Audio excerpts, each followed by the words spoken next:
questions à poser lorsqu'on rencontre la personne qu'on souhaite connaître pour peut-être le futur mariage. Donc ça, c'est vraiment quelque chose qui est super important, qui est primordial. Mais malheureusement, il y a énormément de personnes qui ont du mal justement à poser les bonnes questions. Et nous, on va vous aider à poser réellement les bonnes questions. Hello la team, j'espère que vous allez bien. Bienvenue sur ma chaîne YouTube, l'art de la réussite. Aujourd'hui, on va parler de relations, de couple, de mariage.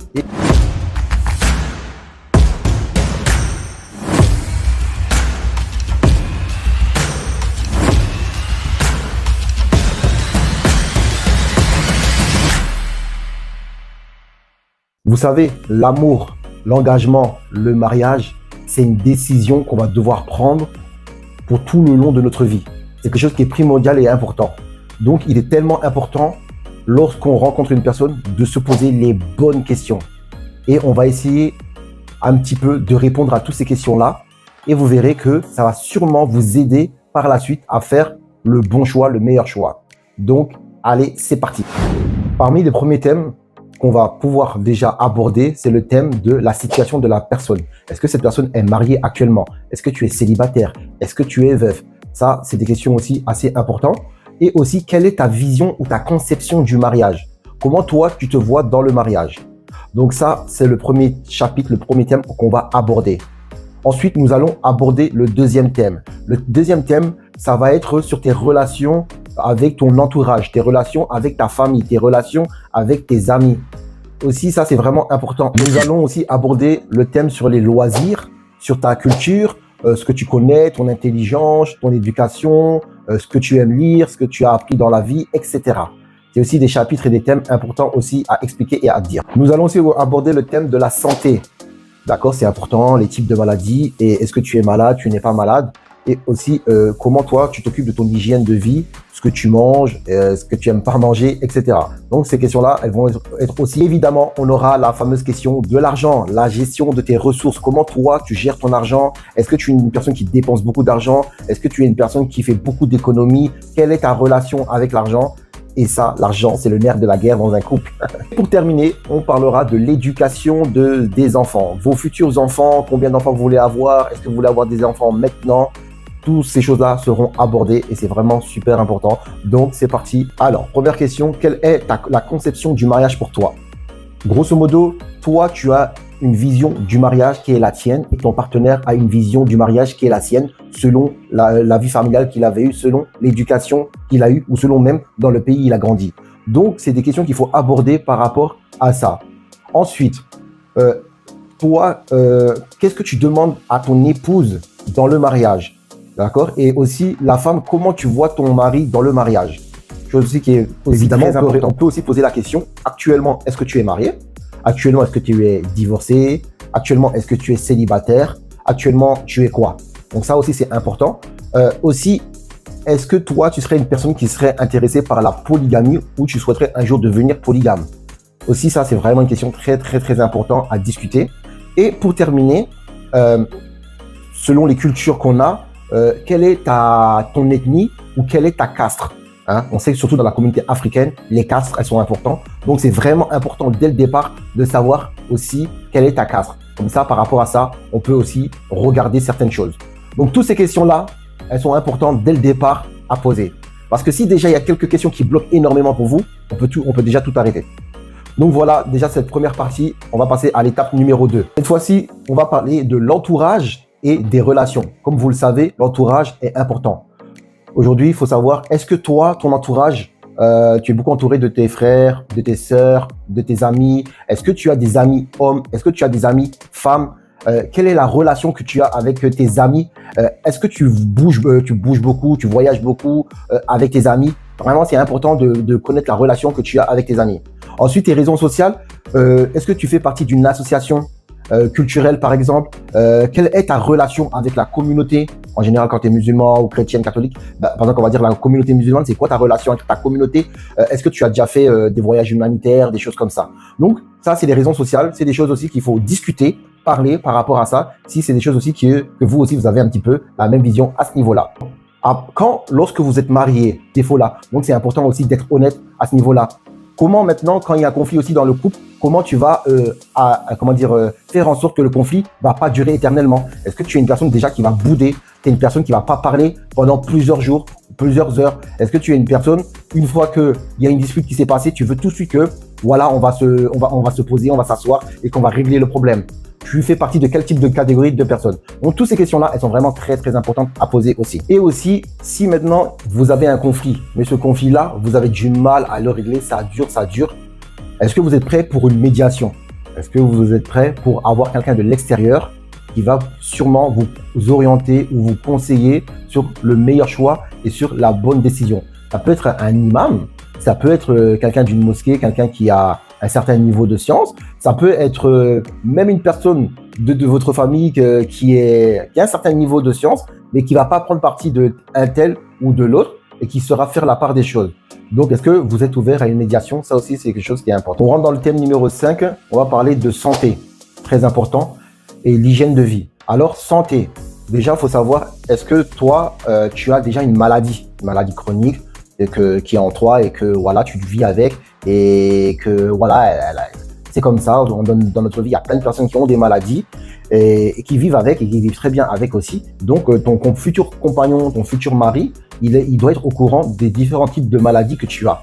Et ça, c'est vraiment important parce que on peut pas cacher une maladie à une personne. Et quand tu te maries, quelques temps plus tard, on s'aperçoit qu'elle avait tel type de maladie et ça peut être compliqué. Donc, soyons vraiment sincères et soyons honnêtes à ce niveau-là. Donc, encore une fois, si vous avez une maladie, parlez à la personne de votre maladie, expliquez-lui la maladie, qu'il comprenne la maladie, qu'il apprend à comprendre c'est quoi cette maladie et qu'après, avec le temps, ben voilà, il verra et vous allez pouvoir voir un petit peu comment ça se passe. Ça, c'est la première des choses. Deuxième des choses, c'est aussi est-ce que toi, tu prends bien soin de ta santé? Ça veut dire ton alimentation. Est-ce que tu es une personne qui va manger beaucoup sucré, qui va boire une bouteille de coca le soir?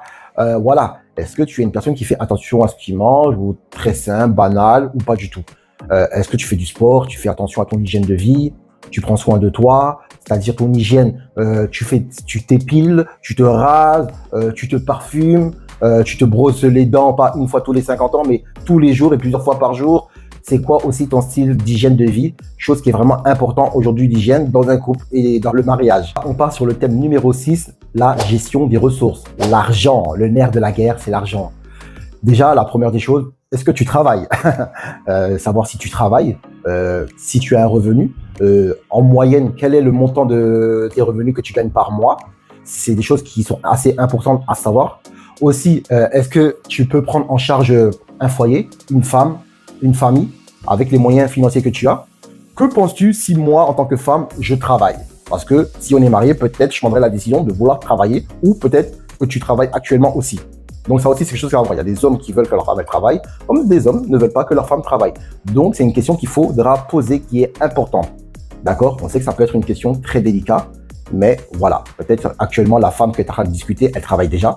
Donc elle est déjà en train de travailler, elle a déjà son activité, donc ça veut dire qu'elle a déjà des revenus. Ou la femme que tu souhaites prendre, elle ne travaille pas encore ou elle vit encore chez ses parents et elle souhaite travailler. Est-ce que tu l'autoriseras de travailler ou pas? Donc c'est quelque chose vraiment qu'il va falloir discuter et être au clair dès le départ, pas changer d'avis pendant le mariage. Alors aussi, comment tu dépenses ton argent? Comment tu dépenses ton argent? Est-ce que tu es quelqu'un de beaucoup dépensier, qui fait pas trop attention, ou tu es une personne qui fait beaucoup d'économies, qui fait attention à son argent, qui ne dépense pas son argent n'importe comment? Et vraiment, ça, c'est une question très importante à comprendre et à savoir. Aussi, savoir, est-ce que toi, actuellement, tu as des dettes? Parce qu'il y a des personnes, ils veulent se marier avec d'autres personnes, mais ils ont des dettes, ils ont beaucoup de dettes. Et donc, c'est des choses qu'il faut régler. Et la personne, ta future femme, elle doit être au courant si tu as des dettes ou pas de dettes. On ne veut pas que tu rentres dans un mariage et finalement, tu ne peux plus payer des factures, etc.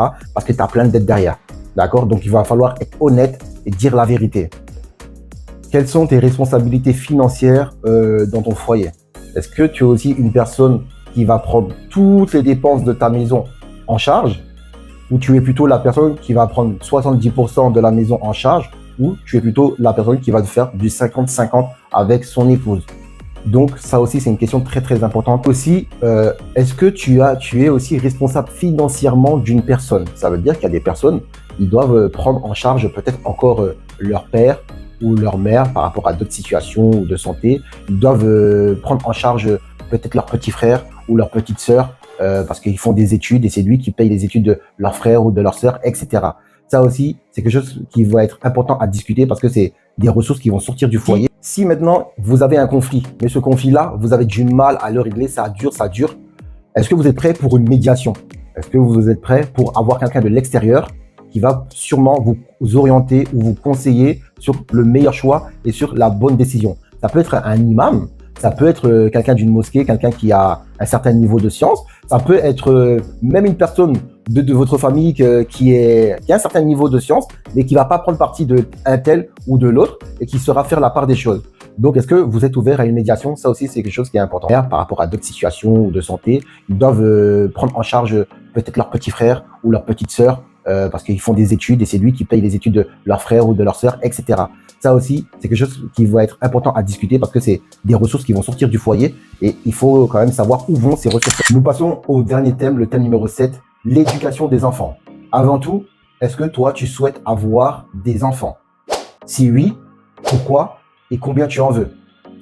Deuxième question, est-ce que tu penses si on patiente un peu avant d'avoir des enfants? C'est-à-dire 1 an ou 2 ans et là seulement, on commence à faire des enfants. Il y a des personnes, dès qu'ils se marient, veulent tout de suite avoir un enfant. Et il y a des personnes, ils ont besoin de temps. Parce que le fait de profiter, d'être ensemble, d'apprendre à se connaître avant de faire un enfant. Et ça, c'est très, très important.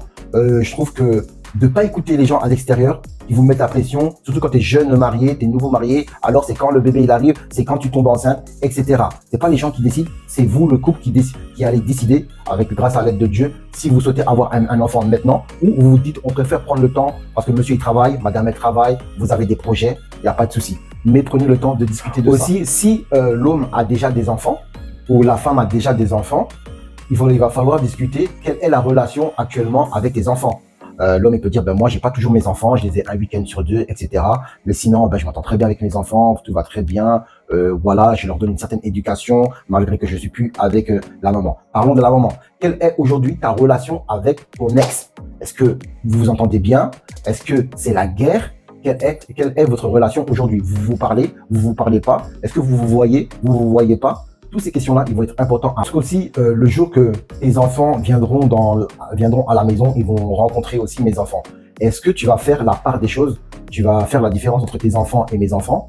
On donne un exemple. Si j'ai des bonbons, à mes enfants, comme c'est mes enfants, je vais leur donner chacun 5 bonbons. Et à ma femme actuelle, que ses enfants sont pas mes enfants, je leur donne seulement 2 bonbons. Je donne un exemple comme ça pour dire est-ce que tu vas faire la comparaison ou pas? Ou pour toi, tu es la personne que tes enfants, c'est mes enfants, ils sont au même niveau. Je vais pas faire des préférences entre mes enfants et tes enfants parce que j'estime que je les mets, ces enfants-là, au même niveau. Pour moi, j'estime que mes enfants sont tes enfants. Donc, il n'y a pas de problème. Donc, il va falloir être clair par rapport à ça. Voilà, on a terminé par rapport à toutes ces questions-là.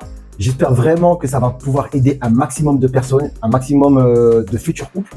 Parce que c'est vrai que sur le coup, on ne sait jamais quoi dire réellement.